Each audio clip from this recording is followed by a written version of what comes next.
Rox and Roger, two legendary rivals of the past generation. But what if fate put them on the same crew? How would their ideals collide? And what chaos would the One Piece world face? Long before the world feared the name Rox and Goldie, Roger was called the Pirate King. They were two rising pirates with two completely different personalities. Rox was wild, sharp-eyed, and would stop at nothing to achieve his dream, acting like the world already belonged to him. Roger was loud, curious, and grinned like every problem could be solved with laughter. Well, laughter or fists. Their paths had crossed more than once, but their proper meeting happened through a game. A game that wasn't usually played with captains as the prize. The sea had strange rules, and among them was the Davy Backfight, a pirate challenge where you could win crew members from another ship. Normally, captains didn't risk themselves, but Rox didn't care about normal. He challenged Roger directly, and the prize was supposed to be Roger himself. Rox was a Davy Jonesian pirate, and this was his plan for winning himself a crew that could help him take over the world. It was an odd idea, one captain joining another, but Rox wasn't going to take no for an answer, and Roger wasn't planning to back down either. The event started, and Roger and Rox were directly participating. They were winning an equal number of events, but the final would be the decider. And so, the fight began. There were rules. Just one round, no running or retreat allowed, and the first to fall would lose. The crews stood on opposite ships, watching from the rails, some cheering, some holding their breath. Rox pulled out a black-handled sword. It was long and seemed more like a bludgeoning weapon. Roger used a cutlass, smaller but faster, and held it in one hand like it was part of his body. Their blades clashed like thunder. Sparks flew. Waves cracked around the ships. Rox swung wide and heavy, trying to crush Roger with strength. Roger dodged, laughing without saying a word, moving like the wind was on his side. Then Roger came in close, striking fast. Once, twice, 3 times, but Rox blocked each one with brute force. The fight kept going. They jumped from ship to ship. At one point, Rox slashed through the mast of Roger's ship. It came crashing down into the sea, and Roger just used it as a platform to leap at Rox again. Their weapons clashed midair, and the shock sent both of them tumbling into the island. They fought hard for days until eventually the two captains were too tired to even hold up their weapons. They went for one final clash, a massive clash that shook the island and spread dust everywhere. In the end, neither one was left standing. No one had won, but no one had lost either. Rox looked at Roger and nodded. He simply said they were a crew now. Roger raised his hand like he was welcoming an old friend. The crews didn't know what to think at first, but then they started laughing, shaking hands or slapping each other on the back. From that day on, the seas would never be the same. Rox and Roger together in one crew. After that strange Davy backfight, the two pirate legends began sailing under one flag, or rather, two flags nailed to the same mast. It wasn't always smooth. Rox liked shouting orders, and Roger liked ignoring them. Sometimes they fought over what to eat. Sometimes they fought over what to do next. Sometimes they just fought for fun. Still, the crew kept growing. Rox was obsessed with power. He kept challenging pirate crews to more Davy backfights, and he didn't lose. One by one, he brought in monsters. A giant young man with a huge mustache and even bigger strength called Edward Newgate, a golden-haired swordsman with a mad grin, Shiki, a strange woman with a sly smile, Buckingham Stussy, and others too, like the sharp-jawed Don Marlin, the silent swordsman Ochoku, and the sea thief Ganzui. Then there was Charlotte Linlin, a formidable female pirate, and Kaido, a young kid who had abnormal strength. They weren't friends. They were weapons to Rox, but they followed. Roger had a different way. He didn't steal people. He inspired them. He'd talk, fight, or laugh until people followed him willingly. He had met Silvers Rayleigh before, who had agreed to become his right hand when Roger invited him. He found Scopper in a town that hated pirates and brought him along too. These weren't soldiers. They were brothers. One after the other, the ship became crowded with powerful pirates all pulling in different directions. Somehow, they stayed together. Maybe because no one could beat them when they worked as one. They burned through the Grand Line, raiding islands, clashing with bounty hunters, and stealing from world government ships. Sometimes it was a party. Sometimes it was chaos. Years passed like storms, but their goals never matched. Rox wanted to rule the world. He spoke of tearing down the world government, taking over the seas, and building a new order with him at the top. Roger just wanted to be free, to go further past the maps, past the limits. He didn't want to rule. He wanted to be free. One day, Rox pulled Roger aside and told him something from long ago. He had once attacked the Reverie and snuck into the very heart of the world government. There, hidden behind thick walls and golden thrones, he had seen a man, not a king, something worse, a being who sat above all others. Rox didn't know his name, but he knew what he saw. Roger didn't laugh this time. He listened intently. If there really was a secret ruler behind the world government, then something was very, very wrong. So Roger changed, just a little. He stopped pulling Rox back all the time. He let him try more reckless things. As long as they uncovered something important, their fights became more dangerous. Sometimes they clashed with vice admirals, sometimes admirals, and often they would end up fighting Monkey D. Garp himself. Garp always came at them like a storm, fists wrapped in hockey, a grin that didn't match his punches. He fought Roger one-on-one most of the time, as the two had developed a rivalry of sorts. Rox normally avoided the fights altogether. With every battle, the world started to notice. This wasn't a crew. It was a movement, but nobody knew what kind yet. The years rolled on like waves, and the crew kept sailing, stronger than ever. Then, one day, Rox had a son. He didn't really plan to or want to have one, and he didn't even visit at first, but Roger Roger kept bothering him a lot about it, loudly, in his usual annoying way. Eventually, Rox gave in, even though he regretted telling Roger in the first place. The crew sailed to a small, cold island where the child was living alone with his mother. The baby boy had dark eyes and a quiet stare. His name was Marshall D. Teach. The whole crew visited him often. Rayleigh used to make him laugh with sword tricks. Newgate gave him snacks a little boy could eat. Roger gave him hats that didn't fit. Rox just stood in the back, watching, never saying much. Still, he came every time. Even though he said he didn't care, he never missed a visit. Then, 2 years later, they got news. Terrible news. It was time for the native hunting competition. This wasn't some silly pirate game. It was something cruel and hidden. Every 3 years, the world nobles held a contest. They picked an island, not under world government control. Then, they hunted the people like animals. Every life taken was worth points. The rarer the person or creature, the more points. They even had rules for one-shot kills and point penalties for breaking the start line. This brutal contest was all just a sick game to them. This time, the island was called God Valley. The winner would get treasure, glory, and rare devil fruits. One of them was said to grant the power of a dragon. Another could push anything away at the speed of light. Roger was furious when he heard of this, and he wanted to free the people. Rox, as usual, didn't say much, but he clearly had plans of his own. He was completely on board with the idea since he wanted the devil fruits there, a means of gaining more power, and they could even knock the Marines down a peg or two. It was like 2 birds with 1 stone. The crew didn't argue. They set sail fast. As they crossed into the waters near God Valley, they saw some strange things. Ships flying golden flags, giant cages filled with humans, Marines lining up not to protect, but to keep people in. And above them all, the world nobles laughed from their high seats. There was no hiding, no sneaking in. This wasn't going to be a quiet rescue. This was going to be a war. The ships came like thunder. The combined crew of Rox and Roger arrived at God Valley in the dead of night, but there was no hiding their presence. As soon as they docked, cannon fire lit the skies. Marines were already docked. Cannon fire lit,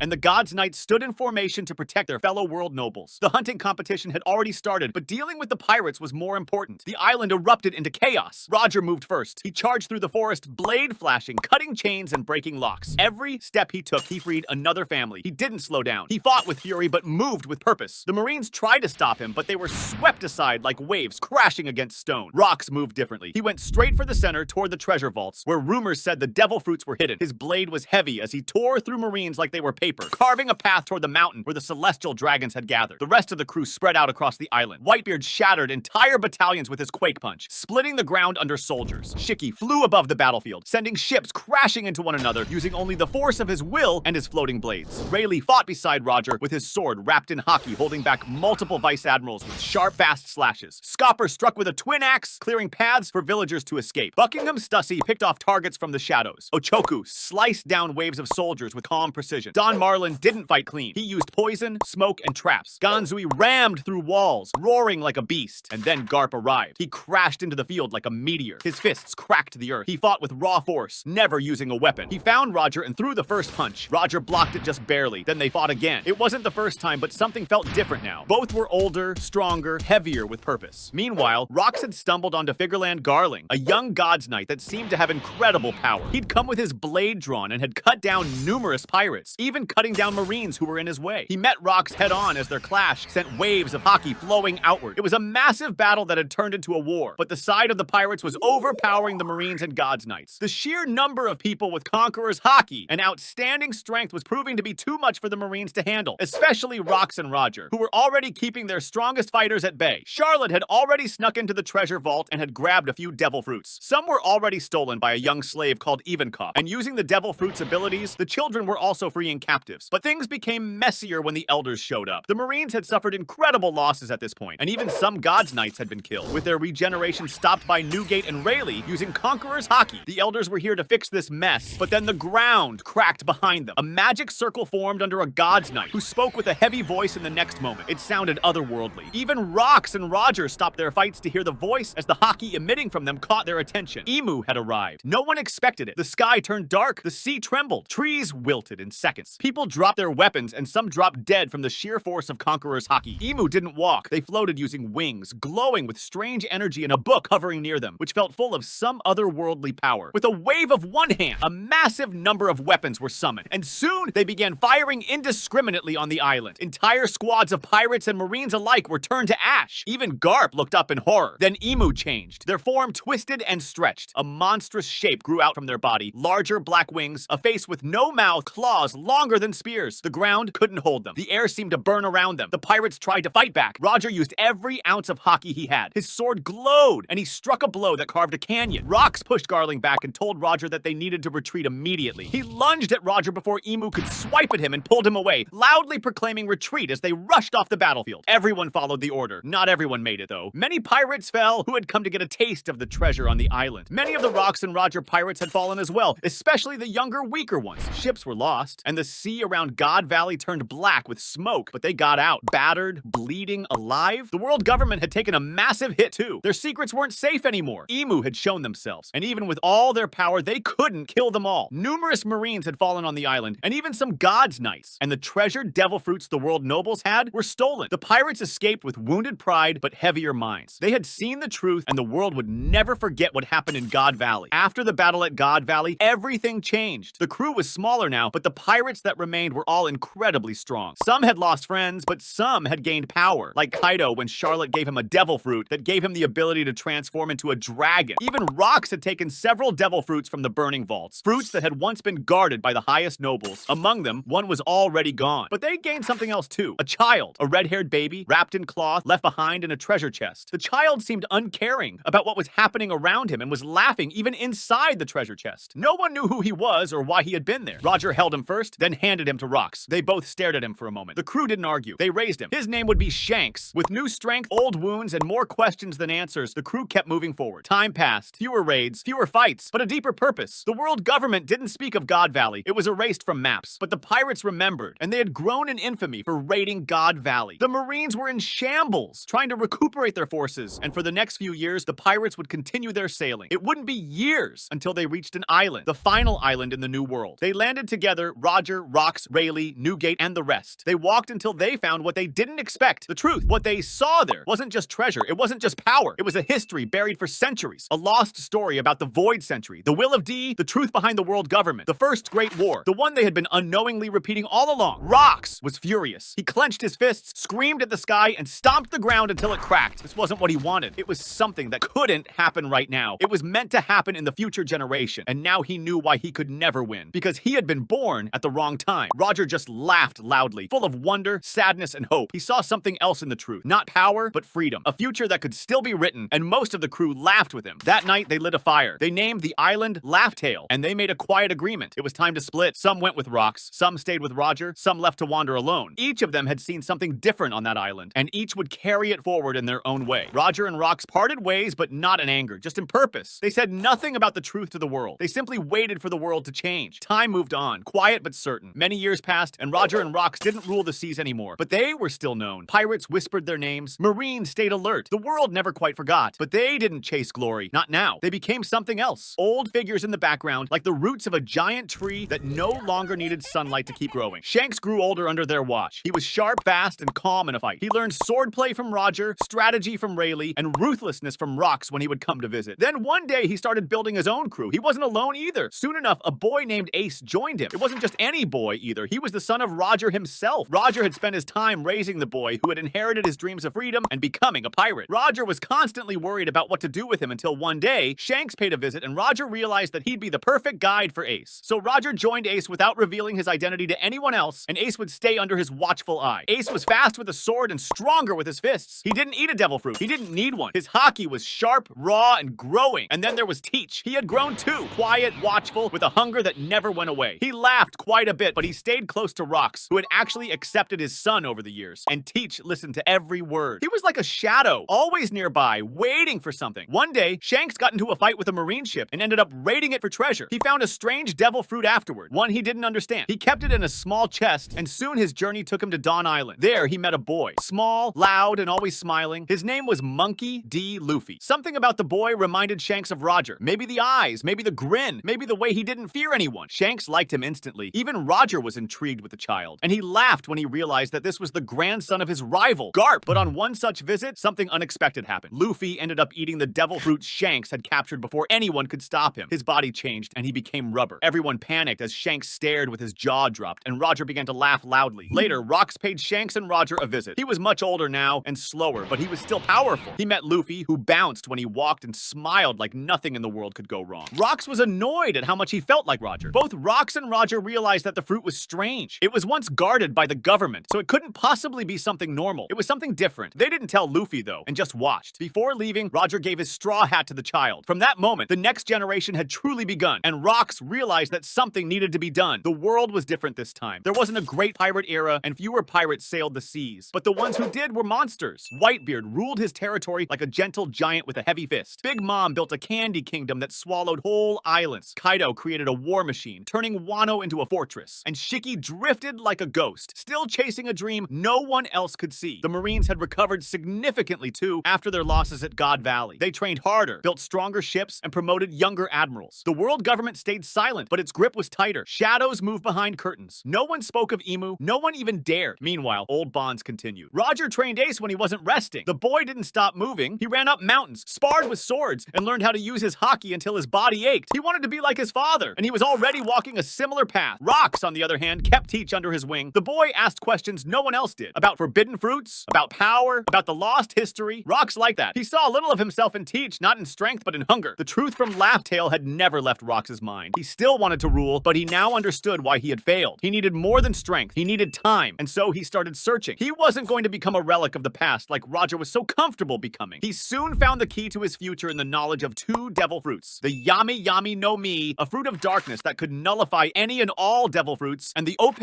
Ope no Mi, the fruit of the immortal operation. If used in a certain way, it could make someone live forever, at a cost. Years passed as Rox hunted them both. With Teach at his side and clues collected from old maps, dead pirates, and fallen doctors, Rox finally found what he needed. He tracked down a surgeon who was known as a miracle worker and kidnapped his family. He offered him a choice: either watch his family die or grant him immortality, and the doctor conceded. Rox gained immortality. His body grew young again. His muscles filled out. His eyes burned bright as the doctor's eyes went dead. Time had been reversed for him, and for the first time in years, Rox laughed and unleashed his haki on the island. Even Teach recoiled from the massive force, seeing his father with the strength of his prime. Then Rox set sail to meet Roger. Roger was old now and had stopped traveling to harsh environments. He spent most of his time in the calm spots of the world. Islands with soft winds, beaches where the waves whispered. He laughed just as much as before, and his crew and Ace visited him often. Life had become quiet until Rox arrived. He came on a black ship with torn sails and a crew that stood tall like statues. A band of criminals. Teach stood next to his father, but Roger was shocked to see Rox himself. Young again, muscles tight, hair black and white, eyes burning with purpose. Roger came forward to meet his former ally. Rox spoke plainly. He wanted Roger to join him once again. He knew he was old, but he only wanted Roger to watch as he took the world for himself. He said the world was weak now and he had the strength to overthrow it. Roger declined the offer and told Rox that he was going down the wrong path. He said the world wasn't ready for them anymore, that their time had passed, and that new sails had already been raised by younger hands. Rox was angered and told Roger that he wasn't going to give up on his dream. With or without Roger, he'd go forth and claim what he believed was his. Roger had made him lose his ambition before, but there was nothing stopping him now, and if Roger was going to stop him, he'd cut him down first. Afterwards, he'd cut down the new generation if they stood against him. Rox left with his crew as Roger stood there. Roger sighed and set sail, going to his old friends and telling them of what was coming. The sea would be shaken again, not by youth, but by a ghost, still living in the past. Meanwhile, Rox moved fast. He found Kaido in Wano. Kaido laughed until Rox brought him to his knees with force. Big Mom tried to strike a deal, but Rox didn't deal. He reminded her that she still owed him from the old days. Then came the Yami Yami no Mi. Rox had finally tracked it down and gave it to his son. He was strong enough himself, and he needed someone with Teach's constitution, someone who could bear the power of multiple devil fruits. Teach would be one of the greatest weapons in Rock's arsenal. And then came the attack on Impel Down. Rox launched a full-scale attack after recruiting Shiki and broke out numerous criminals from the prison that had never fallen. Rox had his monsters. The world government panicked, and the name Rox